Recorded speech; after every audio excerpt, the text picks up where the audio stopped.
Assalamualaikum warahmatullahi wabarakatuh. Alhamdulillahi rabbil alamin. Wassalatu wassalamu ala sayyidil anbiya'i wal mursalin wa ala alihi wa ashabihi ajmain. Amma ba'du. Saudara-saudari kaum muslimin dan muslimat yang semoga senantiasa dirahmati dan diberkahi oleh Allah tabaraka wa ta'ala. Alam yang indah terbentang luas, langit yang megah, matahari, bulan yang seakan saling berkejaran, gunung-gunung yang tinggi menjulang dan kokoh, bintang-bintang yang indah menghiasi langit di malam hari, pepohonan yang rindang, semuanya sujud kepada Sang Pencipta, Allah tabaraka wa ta'ala. Allah berfirman di dalam surat Al-Hajj, langit, bumi,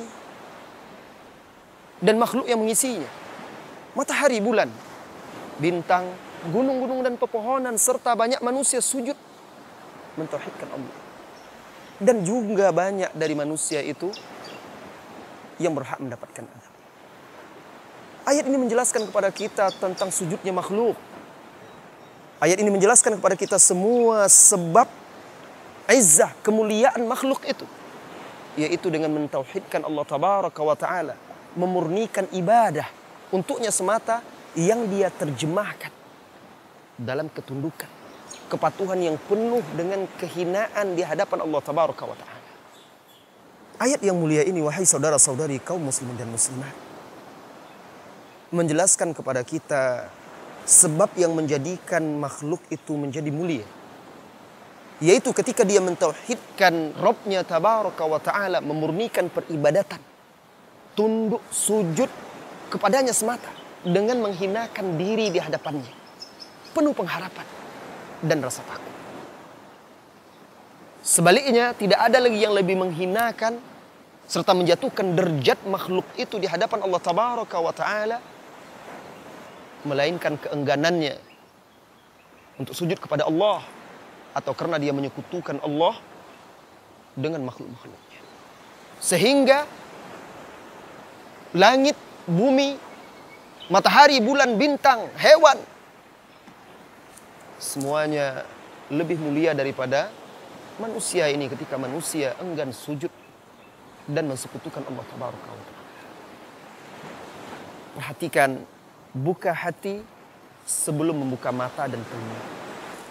Saudara, ayat ini sebenarnya menjelaskan tentang siapa orang yang berhak untuk diazab dan disiksa oleh Allah tabaraka wa ta'ala.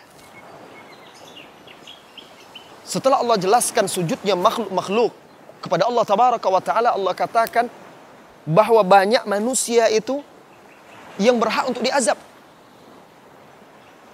Penyebabnya karena ketidakpatuhan, tidak tunduk, keengganan mereka untuk sujud kepada Allah tabaraka wa ta'ala.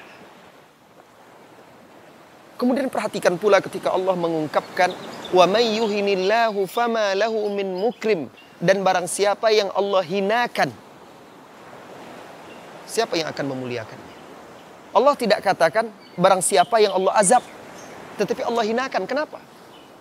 Karena kehinaan yang Allah timpakan itu sebenarnya azab tambahan. Setelah dia diazab, dihinakan lagi. Bisa jadi seseorang itu diazab tetapi dia tetap mulia. Kalau sekarang ada orang yang masuk penjara tetapi dia tidak dihinakan.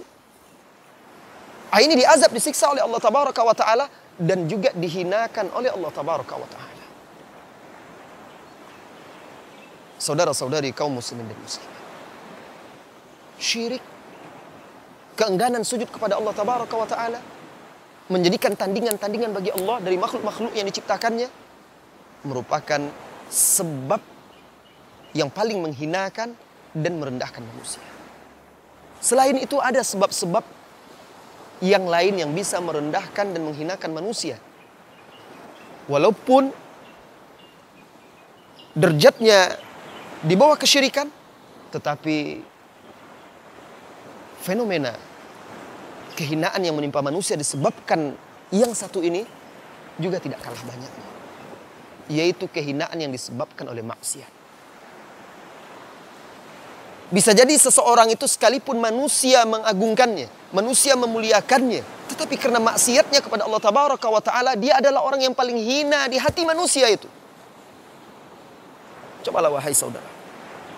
Bagaimana mungkin seorang hamba itu mengharapkan orang lain menghargai dan menghormati dia, sementara dia tidak mengagungkan dan memuliakan Allah Tabaraka wa Ta'ala?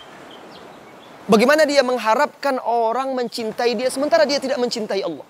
Bagaimana dia mengharapkan orang menjaga batasan-batasan dia? Dia tidak menjaga batasan-batasan Allah Tabaraka wa Ta'ala. Dia meremehkan maksiat kepada Allah Tabaraka wa Ta'ala. Kata Ibnu Qayyim Al-Jauziyah, biqadri mahabbatil abdi lillah. Tergantung kadar kecintaan seorang hamba kepada Allah, maka manusia mencintainya. Sejauh mana manusia takut kepada Allah, maka manusia takut kepadanya. Sejauh mana dia mengagungkan dan memuliakan Allah, sejauh itu pula lah manusia mengagungkan dan memuliakan dia.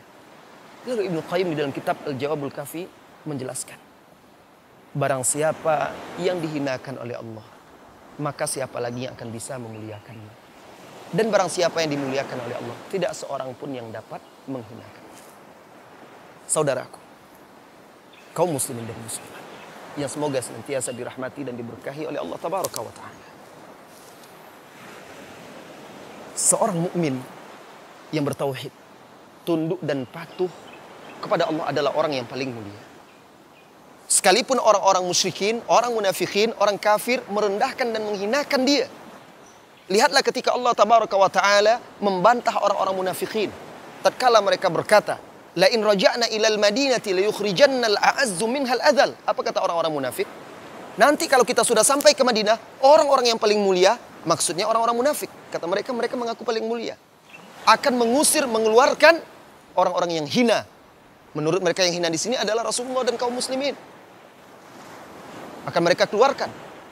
Lantas Allah bantah, Allah jawab. Apa kata Allah? Walillahi izzah, walillahil izzah, wali rasulihi, walil mu'minin, walakinnal munafiqina la ya'lamun.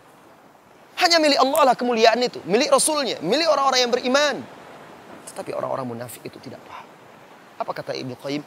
Wallah, benar demi Allah, mereka itu tidak mengetahui siapa sebenarnya yang benar-benar mulia. Lihat Allah Tabaraka wa Ta'ala berfirman, wala tahinu wala tahzanu. Jangan kalian merasa hina, jangan kalian sedih. Wa antumul a'launa, dan kalianlah yang lebih mulia, yang lebih tinggi, in kuntum mu'minin. Seorang mukmin sejati, maka dia adalah seorang yang mulia. Kenapa tidak? Dia bergantung kepada zat yang maha mulia. Seorang mukmin sejati adalah orang yang paling terhormat. Kenapa tidak? Dia berdiri di atas manhaj yang paling lurus. Seorang mukmin sejati adalah orang yang paling mulia, paling berharga, paling bernilai, karena suri tauladannya adalah Rasulullah sallallahu alaihi wasallam, manusia paling mulia dan paling agung. Terakhir wahai saudaraku,